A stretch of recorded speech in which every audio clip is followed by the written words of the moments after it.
We wanted to go ahead and hop on here, open it up with some light conversation as a kind of a continuation of everything that we were talking about last week. Super excited to talk a little bit more. So last week, kind of give you guys the previous. Last week was a bit more around community, how we're seeing that community just continue to take shape and evolve and everything through all of this. And now we want to get into a little bit more of more of the technology side, what that's looking like for people, kind of maybe dissecting a little bit of the landscape and all of that. But before we hop into all of that, my name is Reed. I'm the founder of Gear Sharing. And Michael, you like to introduce yourself? Yeah, I'm Michael Pottern, founder of Find My Zen, and just happy to say that we're both sitting outside today on the 2nd of May and just starting to at least feel a little bit more balanced. So I'm excited to be on here today. Me too. Me too.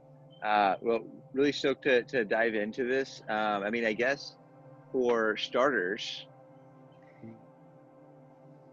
just given where you're at right now, I'd love to hear like your perspective, kind of what you're seeing as far as your perspective on uh, just the industry on a whole, and how you think technology is obviously being increased by what's going on, but like what shifts are you seeing like as of late, maybe over the last few months, and where do you see kind of things headed? We can start kind of broad with this question, and then we can kind of go from there as far as kind of dialing it in. Yeah, I think that the technology is definitely one of the more curious places that I've been exploring with Find My Zen and watching as an industry quickly adopts new tools. Obviously, Zoom has become such a mainstay for distributing video right now and actually live interactions. And I find that the hybrid model that we keep kind of going back to is definitely going to include these tools so that we can create that felt sense of community while still being at home. It's quite amazing actually that people are able to connect with people that normally they would never have that opportunity to do that with, and in a more intimate setting sometimes where they actually are getting that dialogue. So you know I do see technology really becoming a big player in this. And I also see conferences and other things as well adopting new places that they can use technology in both supporting the facilitators that are distributing different types of learnings, and also the part of really actually delivering it in a quality way. There's also some things that we'll get into later today that I'd like to talk about just with using technology to its best ability.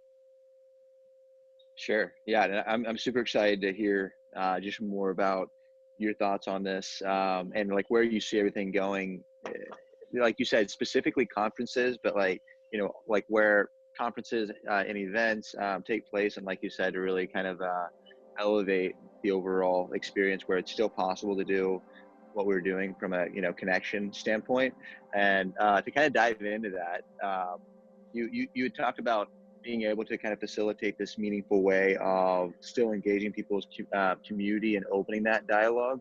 Are there certain tools, is there a certain kind of like practice that you're seeing as far as really opening the dialogue, getting people to connect in a way where we're actually physically disconnected right now, but that you're seeing on that kind of technology helps fulfill that gap?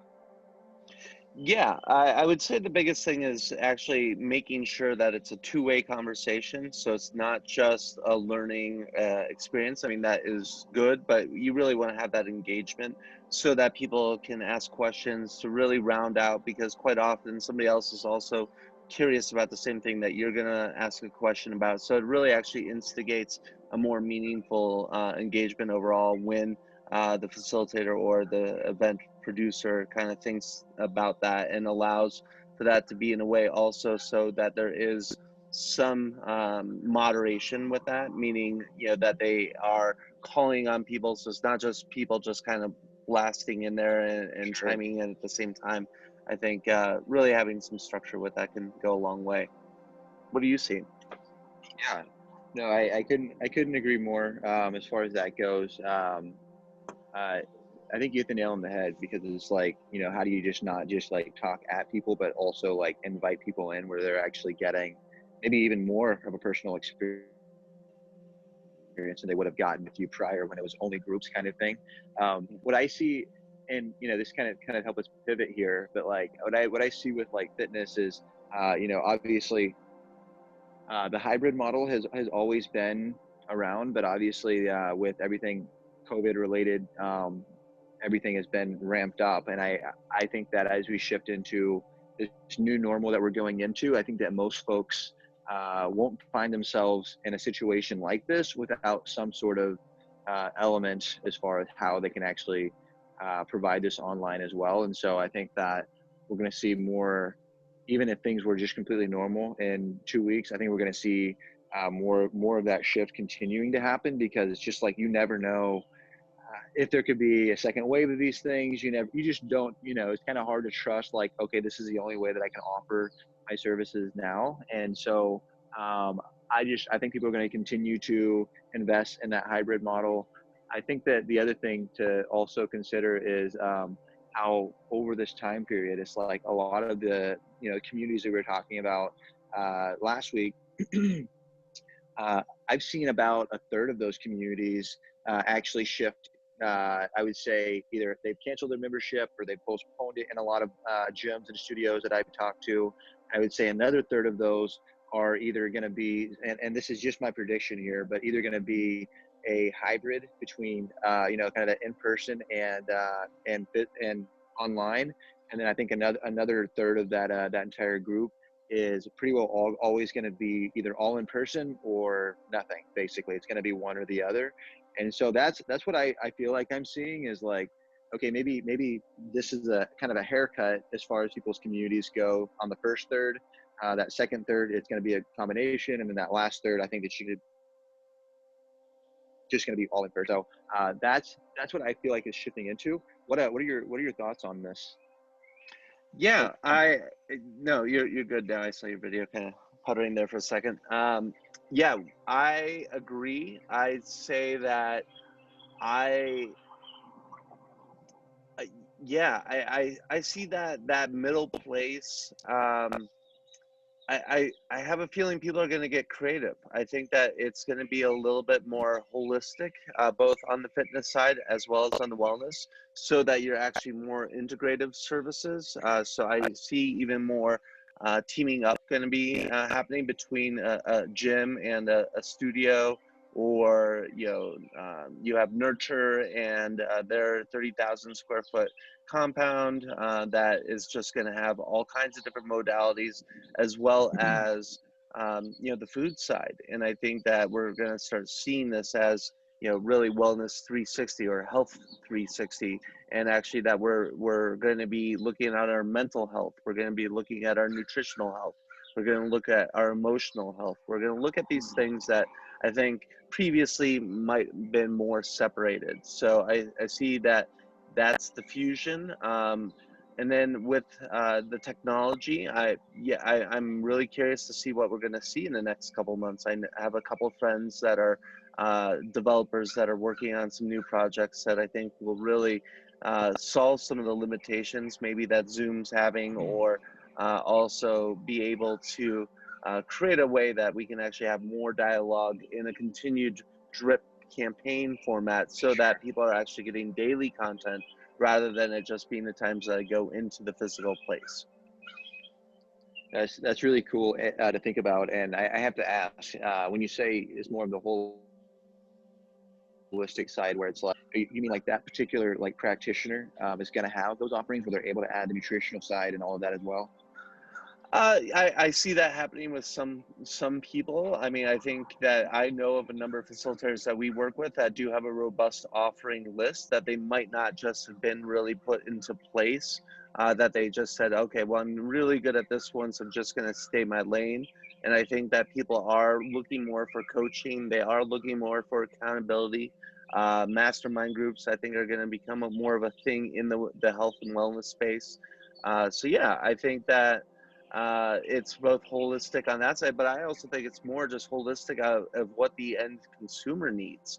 And I think that that part Sure. is the most curious for me, is what is going to be actually needed, and also how deep are people going to, be willing to go? Because I think that this time has shown us that we have certain things that we probably avoided looking at in Like, our wellness journey.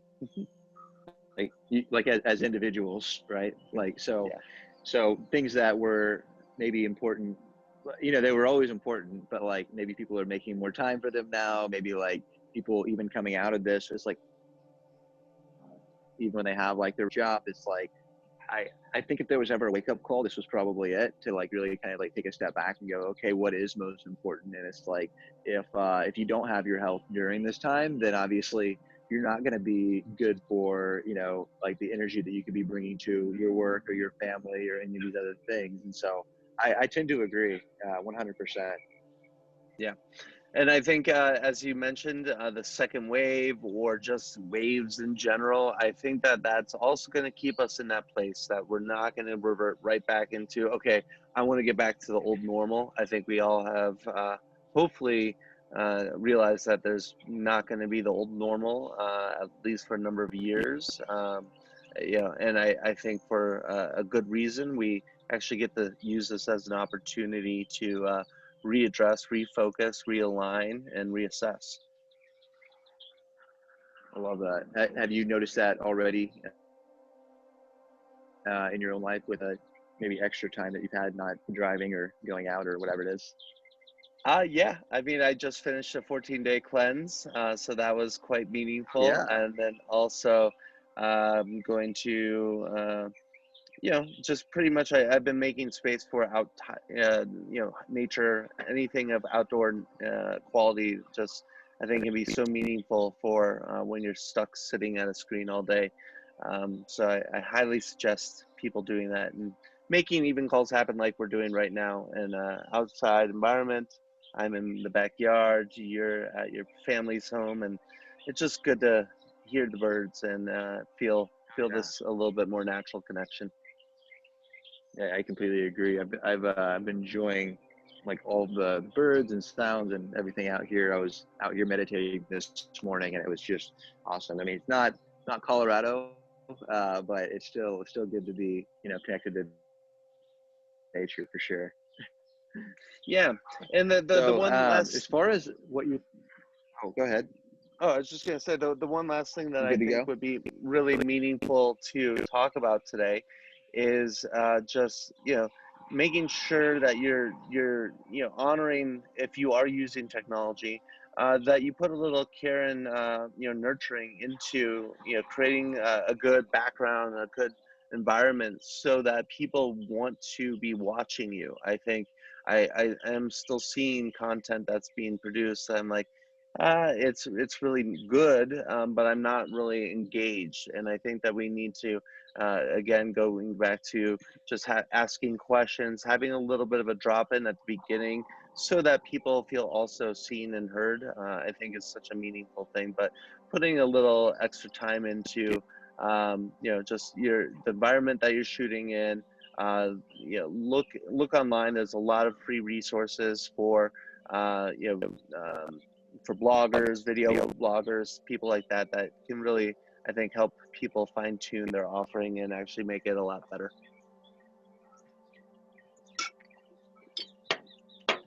Yeah.